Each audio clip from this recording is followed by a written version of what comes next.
Hai teman-teman, sudah siapkah kita merevolusi cara belajar mengajar dengan pendekatan yang membuat siswa tidak sekedar belajar, namun benar-benar tumbuh bersama? Hari ini kita akan membahas pembelajaran kooperatif yang luar biasa. Apa itu pembelajaran kooperatif? Pembelajaran kooperatif adalah strategi belajar yang mengutamakan kerjasama dalam kelompok kecil untuk mencapai tujuan belajar bersama. Bukan hanya sekedar duduk berdekatan, tapi benar-benar saling membantu, berbagi, dan tumbuh bersama. Langkah-langkah pembelajaran kooperatif. Yang pertama, tahap persiapan. Tentukan tujuan pembelajaran yang jelas, rancang kelompok secara heterogen, perhatikan komposisi gender, kemampuan, dan latar belakang, siapkan materi dan sumber belajar, rancang pembagian tugas dalam kelompok. Yang kedua, tahap pembentukan kelompok. Bentuk kelompok dengan 4-5 orang anggota kelompok. Pastikan setiap kelompok memiliki kemampuan yang beragam. Tetapkan peran dalam kelompok, seperti ketua kelompok, sekretaris, tim penyaji, dan pengawas struktur. Pastikan setiap anggota kelompok memiliki tanggung jawab. Yang ketiga, tahap pengarahan. Jelaskan tujuan dan tugas kelompok. Berikan panduan kerja yang jelas. Sampaikan kriteria penilaian. Tentukan batasan waktu. Pastikan setiap siswa memahami mekanisme kerja.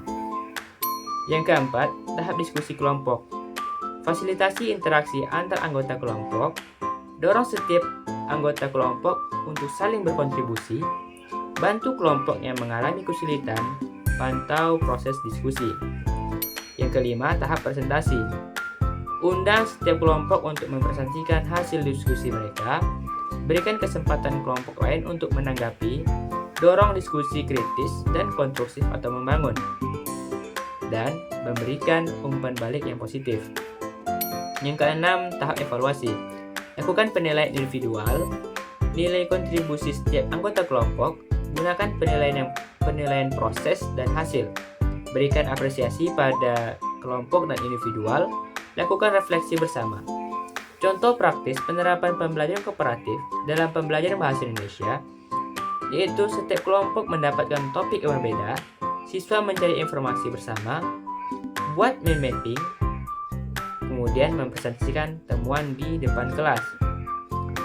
Prinsip utama pembelajaran kooperatif yaitu pertama, saling ketergantungan yang positif. Yang kedua, tanggung jawab individual. Yang ketiga, interaksi personal. Yang keempat, komunikasi antar anggota.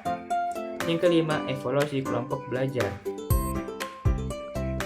Manfaat pembelajaran kooperatif yang pertama itu meningkatkan keterampilan sosial, mengembangkan kemampuan komunikasi, membangun rasa empati, melatih kepemimpinan, meningkatkan motivasi belajar. Pembelajaran kooperatif bukan hanya sekedar model pembelajaran, tapi filosofi membangun generasi yang kolaboratif. Saya Ardiansyah, terima kasih.